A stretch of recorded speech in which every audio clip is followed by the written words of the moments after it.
Welcome to Literacy Mindset, where education leaders from across the country share strategies for improving K-12 instruction today and preparing for the challenges of tomorrow. The stakes are high.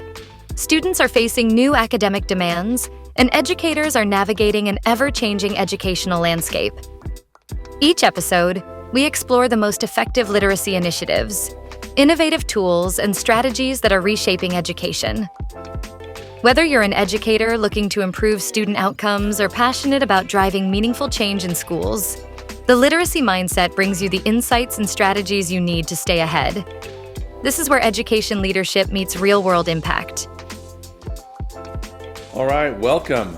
Super excited today to have my guest, Mr. Andy Jones, from, recently retired from the Albertville City Schools, but still working in a part-time capacity and consulting with them. Welcome, Andy. Welcome to the show. Thanks. I appreciate it, Jeff. Glad to be here. Well, really excited to dive in and talk about some things that you've done as the executive director of federal programs in Albertville, and your experience as an educator in the federal funding side of the literacy world. So it's kind of a fun perspective today. If you can, just give our audience a little bit of sense about Albertville and the dynamics of it and sort of the makeup of the district. Oh, sure. I'll be glad to. So Albertville is a small town in Alabama, as most towns are.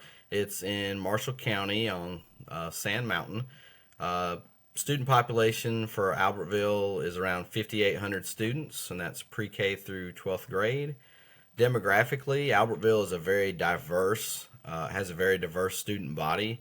Around 60% of the students are of Hispanic ethnicity. Among those 5,800 students, there are around 30% of the students who qualify as English learners. So that's one of the highest, if not the highest, percentage of English learners in the state. And that presents a lot of challenges and opportunities for the school system to support those students in a way that gives them the best education possible. You can imagine with potential language barriers of a wide variety of Right. ranges, that there are a lot of challenges with trying to teach in English, because that's in Alabama. That's what we are tasked with doing, is providing an education in the English language.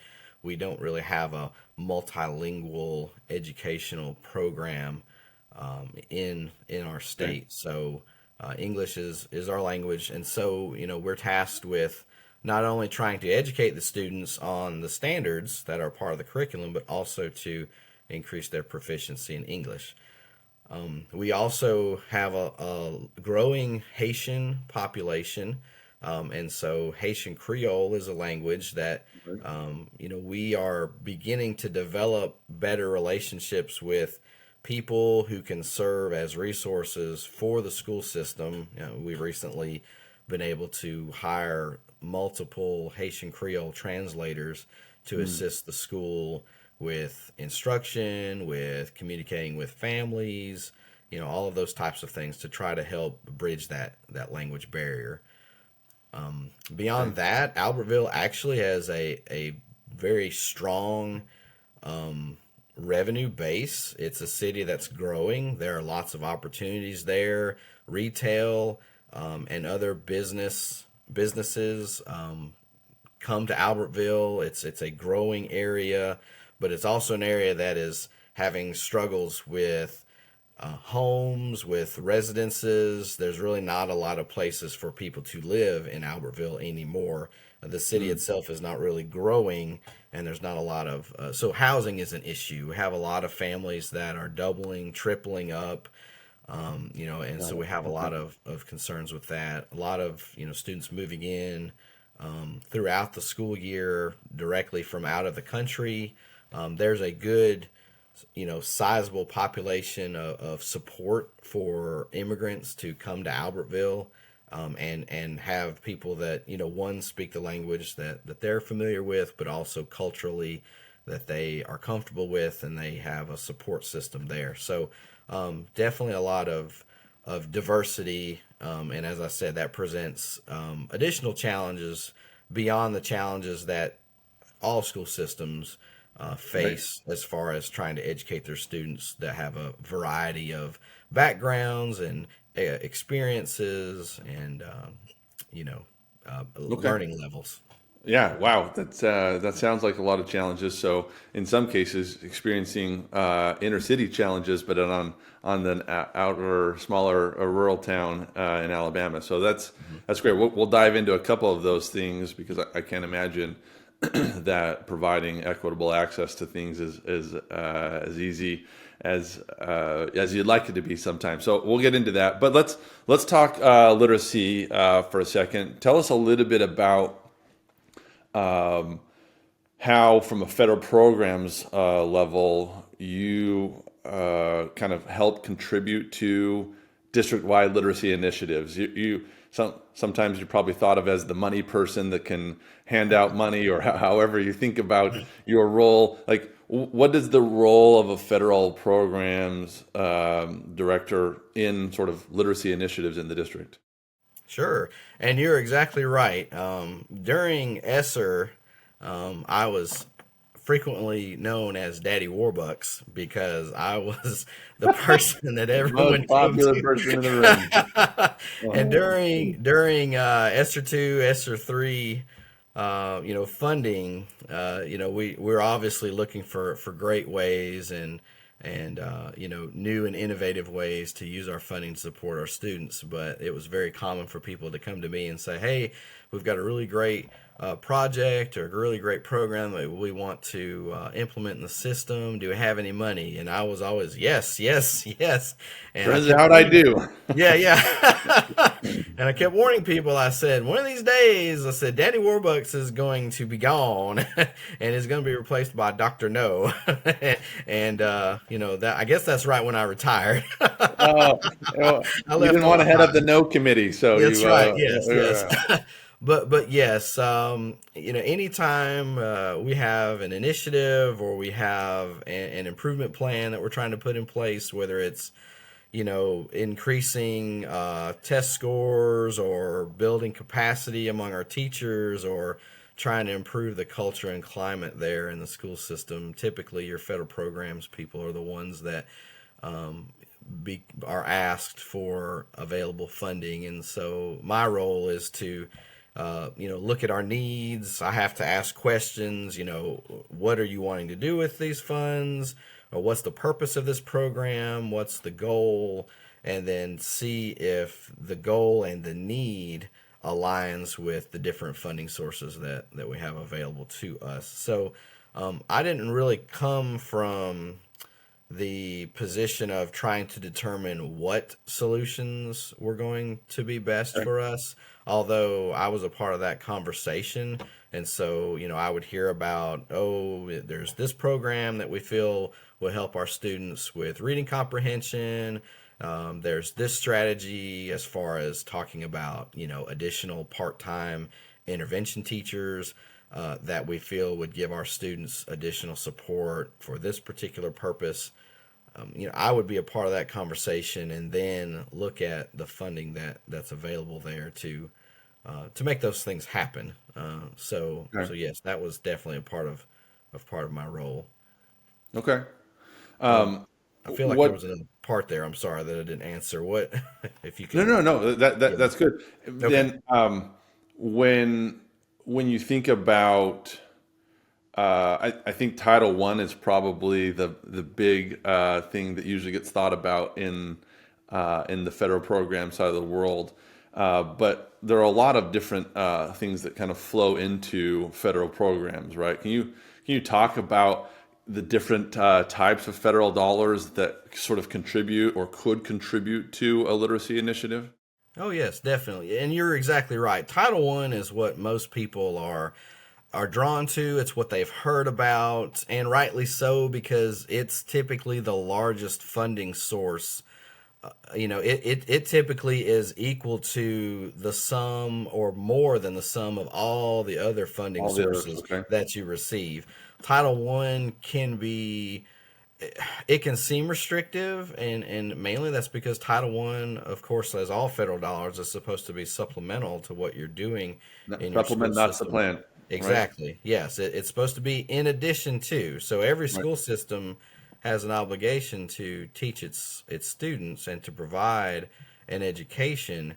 So Title One is meant to be above and beyond and supply things because you qualify for Title One funding based on your socioeconomic status of your students. Or do they qualify for free reduced lunches? Do they Right. qualify for food assistance programs? In Okay. Alabama, I'm not familiar if this is a federal thing or it's a state thing, but do you qualify for food stamps? Do you qualify for Medicaid? All those types of things. So, research shows that, students that don't have resources coming from their home tend to be lacking in experiences that will benefit their education. Maybe their families don't have the money to provide learning materials at a young age, such as books. And I mean, you might be surprised, but you might not be. The number of students that come to kindergarten that have never even held a crayon, much less drawn something with a crayon. And so Title I's meant to support those things, and it's all about increasing and improving student achievement. How are the students doing in meeting the rigorous standards of your state's curriculum, those types of things? So you can benefit and you can use those dollars for programs to support students, and it's also about supporting at-risk students, so students who are in danger of failing or not being proficient. So yes, Title One is one, but there's other areas, and I'll try to quickly go through the different ones. Sure. And if you don't, if you've heard enough, just let me know. But Title II is about increasing the instructional effectiveness of your teachers. So typically people think of Title II as professional development. Okay. So if there's a program that you're trying to put in place, or software or a strategy, typically your teachers need to be trained in how to use that. If it's a product or a piece of equipment or a classroom management skill, you can use that money to train and educate your teachers on that. It's also can be So used. Title One might be maybe the curriculum, maybe the program. Title Two then gets used to kind of help make sure that gets implemented. That's how they might work together. Yes, exactly. Okay. Exactly. Got it. Yep. So you can blend those funding sources together. And you can use Title One for PD, but Okay. if you need to use Title II to support a Title One funded initiative for professional learning, then you can do that as well. Great. Okay. You can also, another common use for Title II are class size reduction teachers. Typically a lot of schools that receive Title II funding may not get enough funding from other sources, particularly state funding, to provide the number of teachers they would like to see. Most schools would like to have small class sizes, Sure. the fewest number of students per teacher, so that way, that personalized learning that we all dream about being able We'll to talk about that in a bit. provide. Yeah, for sure. Exactly. When you've got 30 kids in a classroom, it's very difficult to get personalized, whereas if you can bring that number down closer to 20, it doesn't mean that it's definitely going to happen, but at least you're putting yourself in a position where it's more likely Better to chance happen. for success. Yeah. Okay. Yeah. So moving on down the list, you've got Title 1C. Actually, I guess I could have mentioned that first. Title 1C is for migrant students. So Okay. this is a fund that's specifically meant to support students that move or have moved or frequently move due to their parents looking for particular types of jobs, typically agricultural, seasonal related work. Okay. They pick crops in one state. When that season is over, they move to another state because maybe the harvest comes in a little bit later in that state, and so on. And so they have unique needs. So that money is devoted strictly to those students and programs, initiatives that will support their academic, social, emotional. Academic success, right? Got it. Yes, Okay. exactly. Got it. Title III is for English learners, so much in the same vein as Title 1C for migrant. Title III is for English learners, again, supporting English learners with what they need to be successful. The one of the things about Title 1C and Title 3 though is that those funds can only be used for those students, and Yep. you can't just buy something and say, "Oh yeah, the migrant kids are going to use that, but when they're done, we're going to let anybody use it." Those resources that you purchase, they may have to sit there Earmark. on a Right. shelf. I mean, you Okay. can't buy Chromebooks and say, well, the migrant kids are using it while they're there, and then when they leave the after school program, because I mean the Chromebook's sitting there collecting dust, no one's using it. That's not, you can't do that. You have Got to it. spend it Okay. on things that only they're going to use. And then moving on down, Title 4 is about basically a well-rounded education. It's about school safety, student health, and then it also supports technology integration into the schools. And there's different percentages of the funding that you receive that you can dedicate towards those three areas. They won't let you just buy. You can only use 15%, for example, towards technology, because Got a it. lot of systems would just spend every dollar towards technology and be done with it. So Sure. you have to be a little more creative there. Title 5 is for rural schools. Okay. And so it's just a little extra additional money for schools that fit that criteria. The thinking from the federal government is that if you're in a rural area, then typically you might need a little extra money. Lower tax base or something. Exactly. Yep. Maybe you need some additional funding to recruit teachers to come teach Right. in an area where, I mean, there's really no reason for them to, The commute want to or work yeah. there or Right. commute. Right. Exactly. Yeah. Okay. And then there are McKinney-Vento funds, the homeless program that's typically more for the social, emotional Okay. needs, physical needs of students. It can be used for academic needs for students that qualify as homeless. But those are the basic ones, the ones that I'm most familiar with. And of course, there are also IDEA or special education funding as well to support those students. But every fund has a purpose and every fund has a targeted student population, and a lot of times they overlap, but Right. there's a targeted purpose for those funds and what they can support. And then you have to be careful that, again, the whole supplanting Sure. issue is, But how theoretically, as you move forward in a district-wide initiative, as you're trying to improve literacy outcomes across the district, you can strategically partner with the unique populations that the federal dollars are intended to serve to try and put together a broad-based plan of success for all students. Yes, there's a term for a consolidated administration of funds, which is what most school systems do. And so the idea is that you're going to use all of these funding sources and try to kind of mesh or blend them together to meet the needs of the school system, meet the needs of the population of students that you are serving, and try to, put those funds. There's value in scale. There's value in other things that can happen when you can kind of have Exactly. purchasing power of that. So that makes sense. Okay, Yeah. And then great. you have to evaluate the use of those funds as well, because if you're not seeing good bang for your buck, federal programs is not going to want you to continue to pay for something that's not driving results. Well, you just led me to my next question. Then let's talk about that. How do you evaluate? How do you know when stuff's working? How do you know when it's not working? That's a big challenge in general in education. So talk Yeah. us through how you guys have done that. I think one of the biggest challenges in evaluating is not what are you going to look at, but having the time to do it effectively.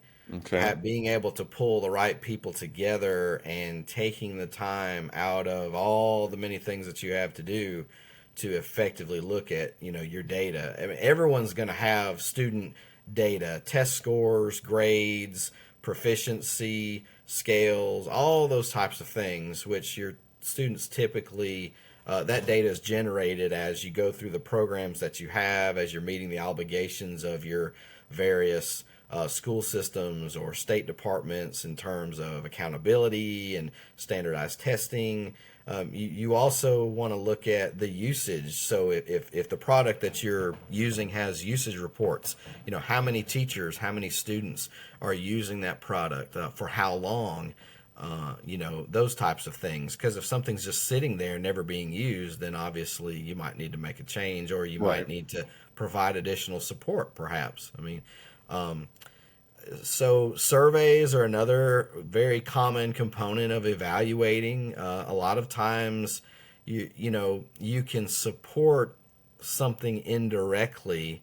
Maybe you want test scores to improve, but really you just need to get the attitude and the mindset of the students or the parents and even the teachers, to be more positive towards a particular program. And in doing so, you will indirectly affect student learning, because they're excited, they're happy, they're motivated towards doing their best. A lot of kids have within them the ability to score well, but why? What does it matter? I mean, if this doesn't determine whether I pass or fail, or I'm not going to get anything out of it, why am I Right. going to invest the energy, to do this? And so it's not always just about, the teaching, but, how do you show that the students know what they know? And so, surveys are important, Okay. having conversations, just collaborating, meeting. But all of those things go together in really trying to determine. But just looking at all forms of student data, test scores, attendance, discipline, all of those things really can give you some insight into, is this use of our funding making a difference, and are these programs making a difference? Got it. Uh, do most programs make a difference? Um, Boy, that's hard to that's hard to say in a a nice snippet. I think to some degree, some level, yes, they make a difference. Now, what's debatable is, are they making enough of a difference? Fair. And is it something that you want to continue to do? And one of the human elements of education is, our opinions and what we think. And, well, I really like this program. It makes a lot of sense. It should be making more of an impact than it is. But excuse number one, excuse number two, Sure. and so on, it's not. And so, obviously the best programs are making huge strides. You're increasing your proficiency percentages in reading or math, let's say, by, 5, 10, 15 points.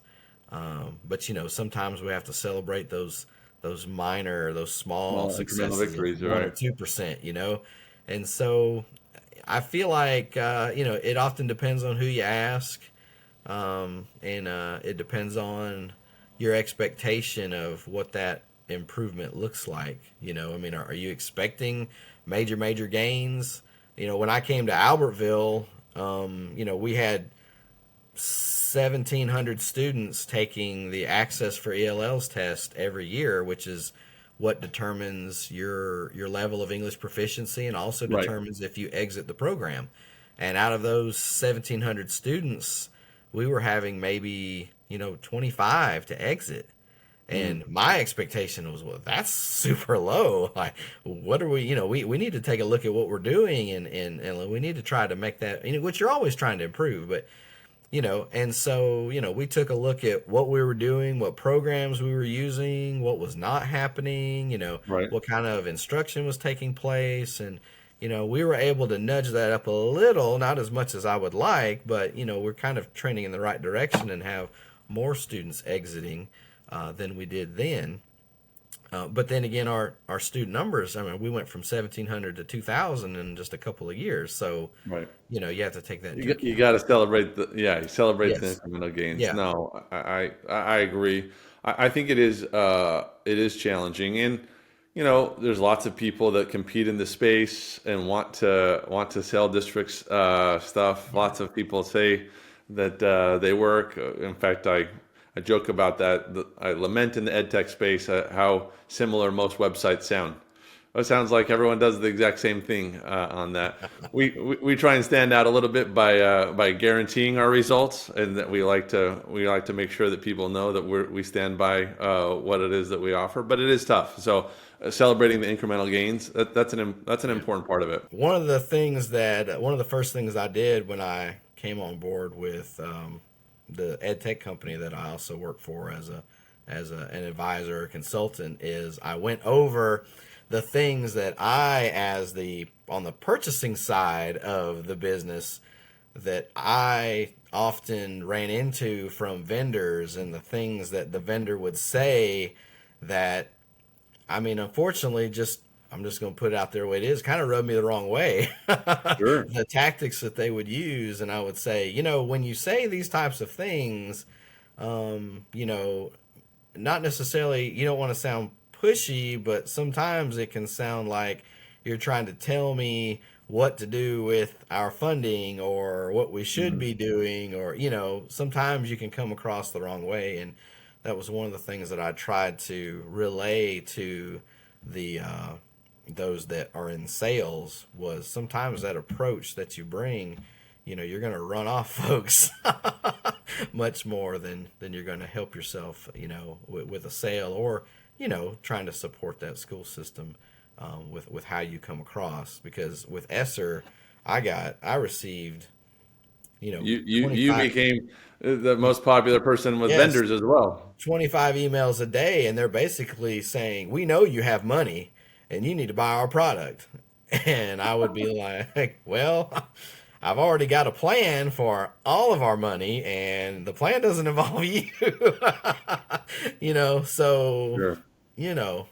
Tell me a little bit about what you've got, rather than telling me, I have money and I need to give you some of it. So, but anyway. No, that's good. Well, let's talk about technology then for a second. Like how has Albertville focused their dollars on technology? What's the perspective on it? Is it like, yes, we love technology, we're leaning in, we go one-to-one, we're trying to have that, or technology is like has its place and we use it where we can? Just kind of what side of the spectrum? Yeah, so our view of technology has always been it's a means of making education better. It's a tool. It should make our lives simpler, more efficient, and I think efficiency is the goal. It's not to take the place of a person.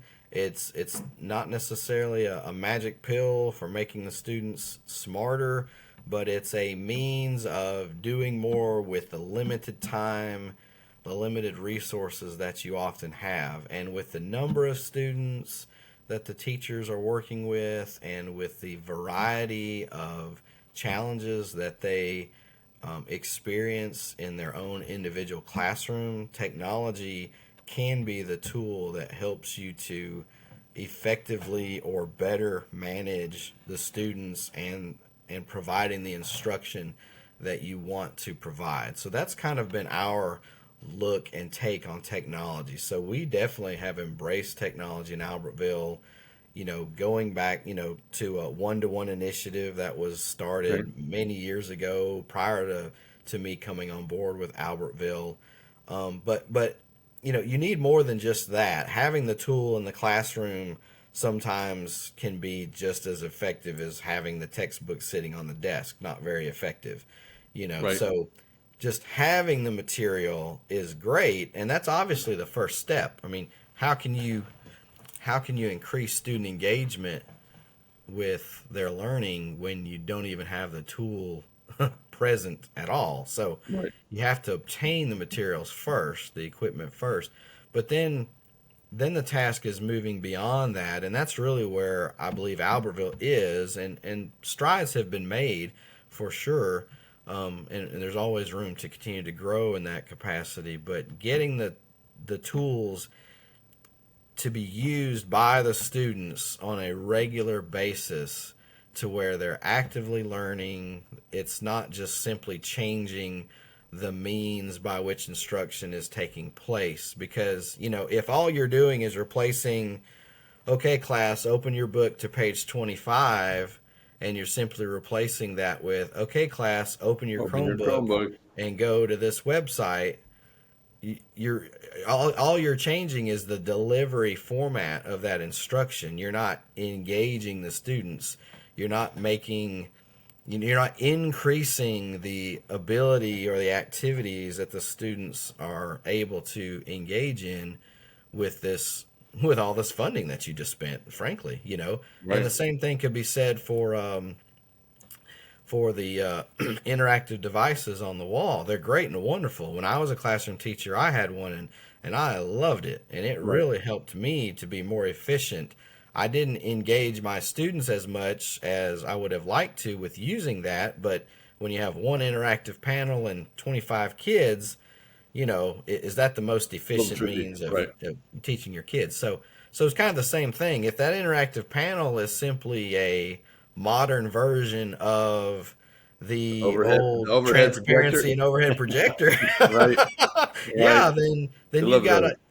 a pretty device in your room that looks cool, and maybe the kids think, hey, this is fun. I get to go to school, in a classroom that has lots of great stuff, and maybe they feel good about it, but I don't really know if their learning is increasing. So that's kind of the view that we look at with technology. Is we don't want to buy things just for the sake of buying them.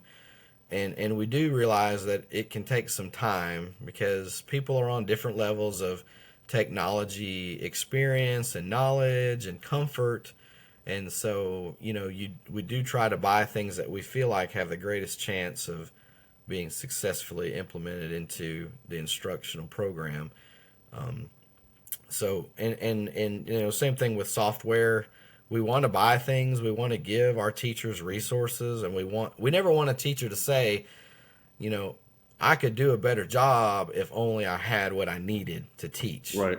And I don't feel that that's the case in Albertville by any means. So that was our take on technology, is providing the materials, the resources that they need, providing the support to be able to use them, and trying to push and promote and encourage the student use of the technology to get that active learning piece. Yeah, that makes occurring sense. on it. Do you feel like federal programs play a larger role in hardware or software purchases on the technology side? I would say several years ago, federal programs was primarily focused on the hardware. Okay. The majority of our devices were purchased with federal funds. And recently, and this may be unique to Albertville as opposed to Sure. other systems, but recently Albertville has been able to identify funding that's not federal funding to replenish and replace Keep the device aging hardware up. devices. Yeah, so that is shifting to non-federal funds, which is something you have to think about going down the road, because now that they're being bought with non-federal funds, If you want to supplant anything, you're in yeah, trouble. the Right. bar is high for justifying going back to using federal funds, and it's very difficult, if not impossible. So my role as federal programs was to be well, hey, I don't mean to be the Debbie Downer in the room, but just FYI, don't forget about this. Right. You need to think about down the road. And but in Albertville's situation, it doesn't seem to be like that'll be an issue there. But yes, most of the federal funding has been for hardware, but recently, and very recently, I would say that it has shifted to software More software. programs. Yes, whether it's supporting virtual school, whether it's supporting the screening platform. There's a software program that's used to diagnose or screen the students, determine where they're at academically, and then it provides a pathway of instruction to take the students from where they're at and grow them based on their current academic, I'll say, reality, and then where they need to grow and improve to get to higher levels of achievement and advance into upper grade levels and upper more advanced concepts. So yeah, definitely on the software side, I would say Okay. now. Okay. That's awesome. Um, well, we could go for a long time, Mr. Andy here, on talking about this. It's fascinating to talk about the world of federal programs and its impact on literacy and literacy initiatives. Maybe I'll end with this as our last question. What do you see in the future? Now, you have a unique lens at this point in time. I always like to talk about the future a bit. 5, 10 years down the road, what do you see as the biggest challenge that will be facing school systems, and maybe what's one thing that you're like, this is going to be great because we're on a path right now, and I can just see it, being achieved by 5 or 10 years from now. Well, I like these. We got to end with some thought-provoking Yeah. questions, all right? I like these big scale, high elevation view questions, but oh yeah, I have to really think about that one. I definitely see there's been a growing and continuously growing push towards providing students with what they need, what they're going to need to be successful in the future. There definitely seems to be a trend, and this may be a trend that's been around for a long time. Just, I guess it depends on where you're at. Sure. Some states are ahead of others in this. So this may be for some people who might be watching the podcast. Well, we were there 15 years ago. I mean, I get that, but sometimes change in education is slow, or the logistics of making that change occur can be slow or slower for some places.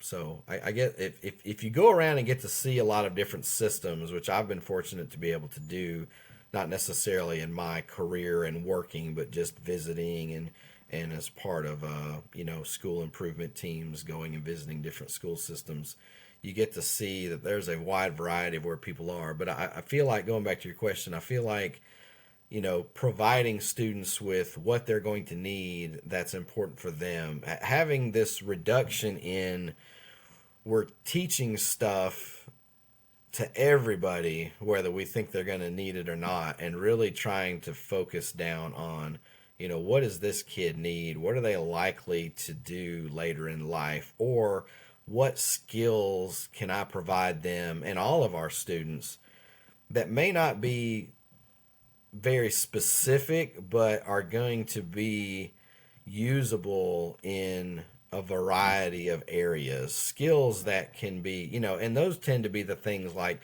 critical thinking, problem solving. Yep. Those types of things are skills that can translate into a wide variety of careers, and goals and actions. And so I feel like that's where we want to go. How we make that happen is always the challenge, because, for every kid or every student that's getting personalized instruction, that word personalize has person. They need a person to Right. be with there and walk with them along that journey. And how much time are we going to be able to devote to that personal, connection? Is it just going to be 5 minutes, or is it going to be once a week, once a semester, or is this something that's going to happen every day? Which I don't know of a school system where it's going to happen every day.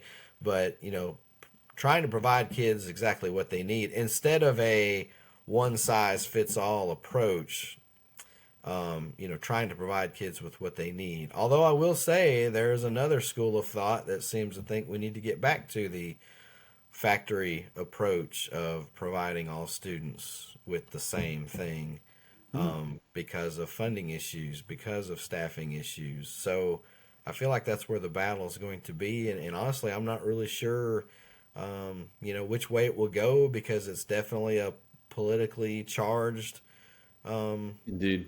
part of education.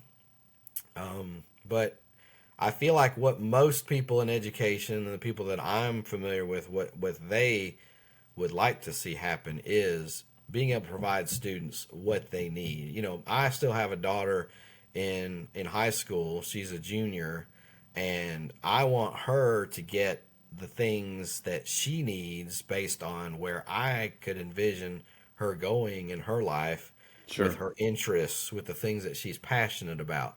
Now, that doesn't mean I know now what she's going to do down the road. You know, when I was in high school, I didn't say, I want to be a federal programs director when I grow up, you know, because I didn't even know federal programs director existed. And we always have jobs coming down the pike that we don't know of now. And I think people are becoming more cognizant of that. And I think that's leading people to understand that's why students need to get either specific skills that they're interested in or these skills that are transferable to a wide range. And perhaps that's why workforce development is something that's definitely becoming a large part in what a lot of school systems are doing, trying to provide, you know, soft skills, trying to provide skills that are relatable and transferable to a wide variety. I feel like that's the way that education is going, but again, it wouldn't take much for that to be flipped and shifted to a different direction by any means. It's hard to have a crystal ball that actually tells us the future, but I do like thinking about it, and I love that you see, or at least are hopeful of a world that is a bit more personalized in the future, and